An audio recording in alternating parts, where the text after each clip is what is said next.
ایک آدمی نے عالمہ عورت سے شادی کر لی۔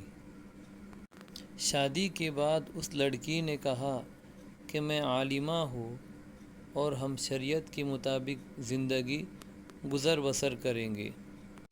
وہ آدمی اس بات سے بہت خوش ہوا کہ چلو بیگم کی برکت سے زندگی تو شریعت کے مطابق گزریں گی۔ لیکن کچھ دنوں بعد بیوی نے اس سے کہا کہ دیکھو ہم نے زندگی شریعت کے مطابق گزر بسر کرنے کا ارادہ کیا تھا، زندگی شریعت کے مطابق گزرنے کا وعدہ کیا تھا۔ دیکھو شریعت کے اندر ساس سسر کی خدمت بیوی پر واجب نہیں ہوتی، اور شریعت کے مطابق خاوند نے بیوی کے لیے الگ گھر کا بندوبست کرنا بھی ہوتا ہے۔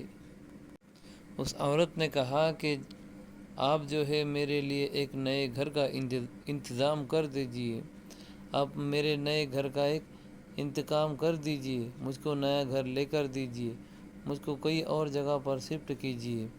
وہ آدمی بہت پریشان ہوا کہ اب کیا کرے۔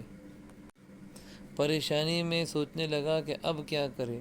علیحدہ گھر لینے میں کوئی مسئلہ نہیں ہے، کوئی ٹینشن نہیں ہے، لیکن میرے بوڑھے ماں باپ کا کیا ہوگا، ان کا کون سہارا بنے گا۔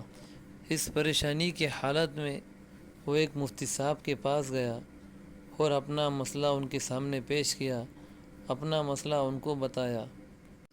مفتی صاحب نے کہا کہ دیکھو بھائی، وہ عورت تو بات بالکل صحیح کرتی ہے، بالکل بات ٹھیک کرتی ہے، درست بات کرتی ہے۔ اس آدمی نے مفتی صاحب سے کہا کہ میں آپ کے پاس مسئلہ حل کرنے کے لیے آیا ہوں، فتویٰ پوچھنے کے لیے نہیں۔ مفتی صاحب نے کہا کہ ایک طریقہ ہے، تم اپنی بیوی کے پاس جاؤ اور اس سے کہو کہ میں شریعت کے مطابق دوسری شادی کر سکتا ہوں اور میں دوسری شادی کرنا چاہتا ہوں، تاکہ وہ میرے ماں باپ کو سنبھالیں گی، میرے ماں باپ کے گھر میں رہیں گی، میرے ماں باپ کی دیکھ بھال کریں گی، اور آپ کے لیے دوسرے گھر کا انتظام کر کے دیتا ہوں تاکہ آپ وہاں رہو گی۔